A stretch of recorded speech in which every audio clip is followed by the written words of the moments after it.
everyone, welcome to today's show. My name is Spencer Walsh. We got a great one for you today, a lot of stuff to get to. On today's show, remembering all the cities that went out of their way to get Amazon's HQ2 in their city, what they did, and how New York will handle the fact that they now have them in Long Island City. Will New York fund Amazon subsidies or student debt relief? It's a choice, and they're going to have to decide on it. Nancy Pelosi, what approach should she be taking to her most likely new job as Speaker of the House? We will tell her, and we will beg her to actually try something progressive. Finally, Gretchen Whitmer appoints new corporate interest into her Michigan governorship office, and the truth about that awful, that very good scene of American reconciliation that everyone got so teary over last night, and why normalizing Dan Crenshaw may not have been the best idea. That was actually Saturday night, so obviously it was a long time ago, but I still do want to get to it. Alright, yeah, thank you for joining us here today. So today, Amazon confirmed what had long been set in stone. New York and Northern Virginia will be the future homes of its new headquarters, known as HQ2. It was really quite an icky competition for HQ2, and it feels like it's really dragged on for years because it actually has. A total of 238 cities submitted plans to Amazon. Just 20 were selected as the quote-unquote finalists. Lucky losers ended up being Miami, D.C., Montgomery County, Atlanta, Philadelphia, Pittsburgh, Newark, Boston, Toronto, Columbus, Indianapolis, Chicago, Denver, Nashville, Los Angeles, Dallas, and Austin. Each of these cities bowed really to Amazon's power, and they were joined by dozens more that entered the competition before the list was whittled down for no reason other than just to squeeze all the juice possible from the nation's most promising urban hubs. Make it like a full tilt kind of game show competition. Which one of you will host HQ2? Like that kind of thing. Really kind of just a cringe-worthy situation that they have to deal with here of kind of just sucking all the resources out of what is a very, normally is a very, promising urban hub area. Like that, why in the world would you want to see, your city reduced to that, kind of just bowing to a power and a creepy little bald guy like Jeff Bezos? Yeah, please remember, these are all proposals. These proposals all came from politicians whose salaries are paid by state and local taxes here. And they're all now going to go to Amazon. So here's a brief rundown of some of the things that they've done to really just bow down and just prostrate, if that's the word, for Amazon to come to them. Yeah, so last October, New York City Mayor Bill de Blasio signed off on 4 major landmarks, including the Empire State Building to be lit up in Amazon orange. Oh my gosh. Never be able to look at orange the same way again. And the state is throwing $2.5 billion in tax breaks their way. New Jersey's offering $7 billion. Maryland's offering $8 billion. Austin city officials didn't even know, what they offered Amazon there. And it turns out what they actually did,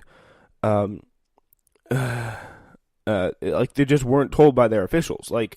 They really didn't know. So, Maryland is 8.5. Austin wasn't even told, which is pretty funny, in its own way. But the denizens of Raleigh, North Carolina, the city, and Charlotte got in a pretty spectacular petty tiff over HQ2 when Raleigh made the list of 20 and Charlotte was left out in the cold, leading to the kind of infighting where you can brag about whose monorail is less shitty, which is kind of funny. Tucson sent Amazon a 21-foot cactus. That's actually pretty funny. And the worst part isn't that the city paid for shipping or some DC dweeb to give them an idea, but the Amazon didn't even keep it. They just threw it out. If I was sending a 21-foot cactus too, I'm not sure I would want to keep it because that thing is a hazard and it's also really ugly. Unfortunately, we can't accept gifts, even really cool ones, so we donated to the Desert Museum. That's what they did. They pretty much had to donate it because they couldn't really even accept the gift. Come on. Pay for shipping for a 21-foot cactus. Yeah, geez. Birmingham also installed 3 huge Amazon boxes around the city and followed by the same stunt, but with shopping buttons for lazy people, pretty much. Press the Amazon button. Yay. Kansas City Mayor Sly James posted about 1,000 5-star reviews on Amazon that looped in cheesy sentiments about the city. Then he recorded an unboxing video featuring Amazon boxes because the only best thing better than groveling down to tech titans is to do it twice, obviously. Like, why not? Stonecrest, Georgia offered a straight up to give the company 345 acres of its campus and rename itself Amazon, Georgia. Wow. Okay. That is quite something. I mean, in terms of the groveling down competition, not necessarily like the tax breaks competition, like, they win that competition very, very much impressively. Very impressively. And of course, we scrape the bottom of the barrel, of course, with multiple mayors recording the videos with where they have Alexa on their desk and like, Alexa, where can we go? And what will we do to get Amazon in our city? I don't know. Prostrate to them as much as humanly possible. No, it's like, they pretty much ask, like, the mayor sitting at the desk is like, Alexa, where should we go? Where should Amazon's HQ be? Well, nowhere available, Wisconsin. That's where it should be. And then obviously it's not, but whatever.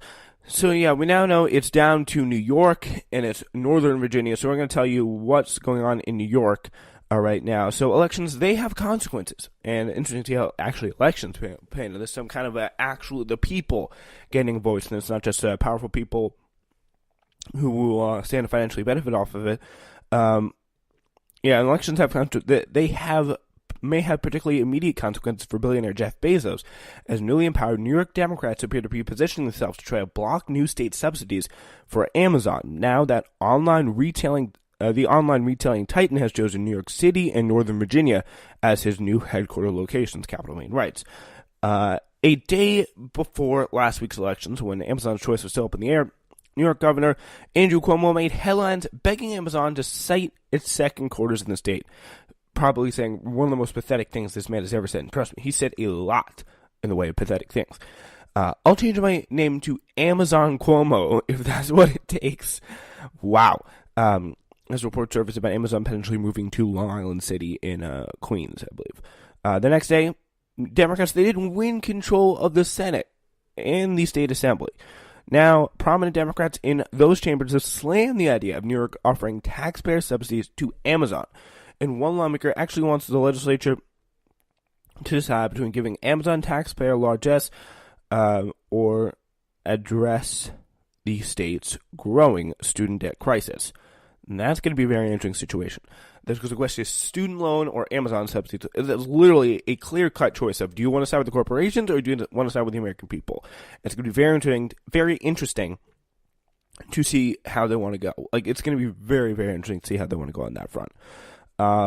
Yeah. So he says, giving Jeff Bezos hundreds of billions of dollars is an immoral waste of taxpayers' money when it's crystal clear that money would create more jobs and more economic growth when it is used to relieve student debt. Obviously, the explanation factors. I mean, I'm sure many of you listening to this know the importance of relieving student debt. Here that Andy Kim is talking about. Ron Kim. I'm confusing with the California guy.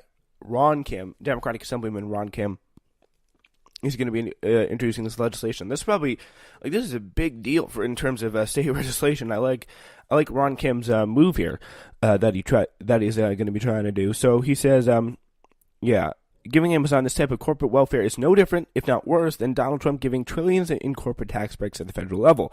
There's no correlation between healthy, sustainable job creation and corporate giveaways.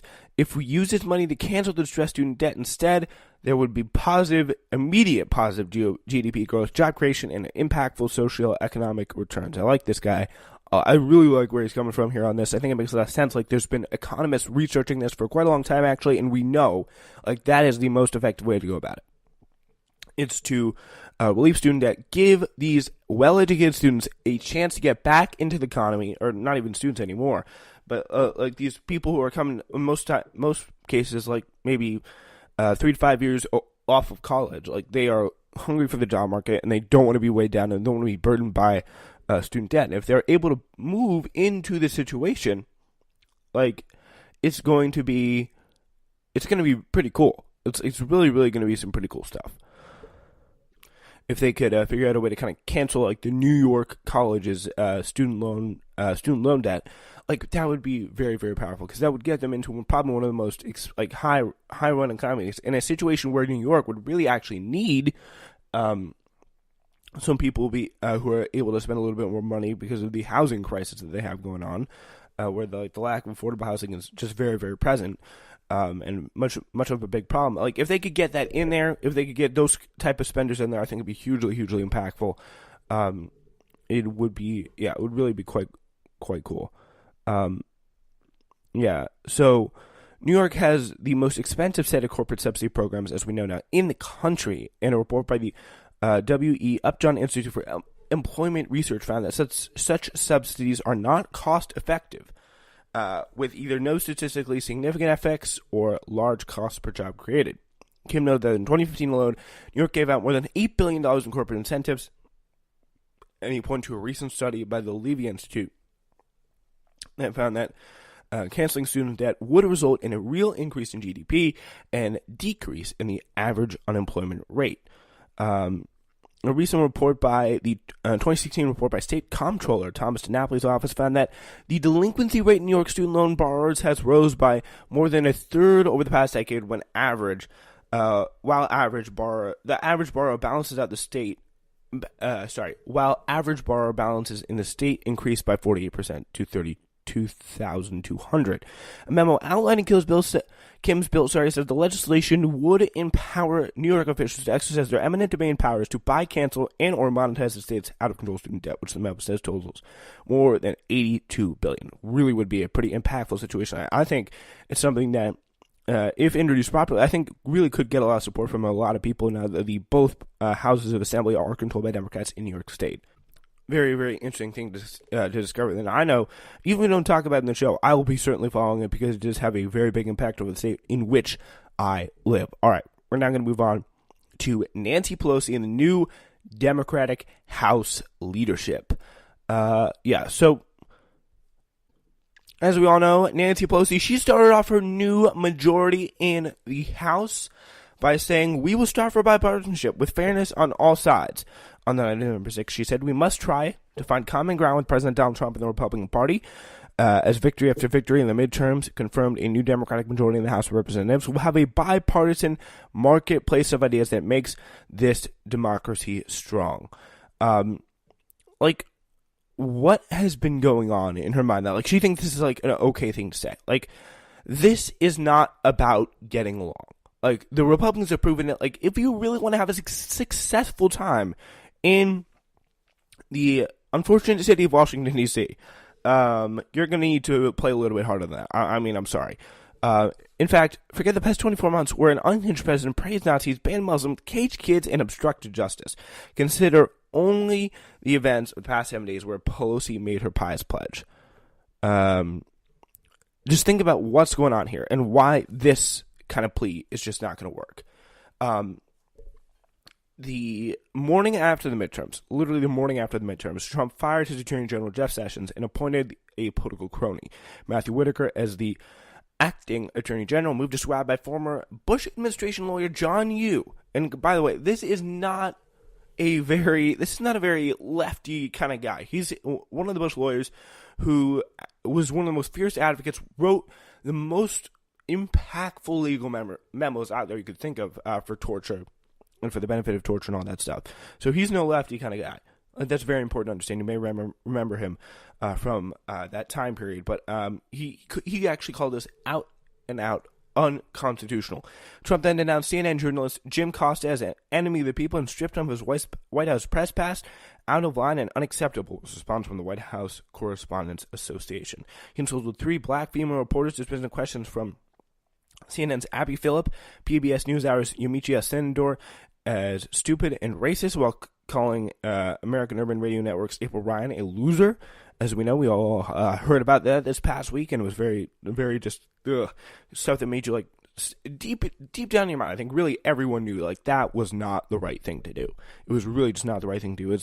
I don't think most people had to go too deep down to figure that out, but yeah. He also promised to adopt a warlike posture if House Democrats dare to open investigation into his financial and political dealings.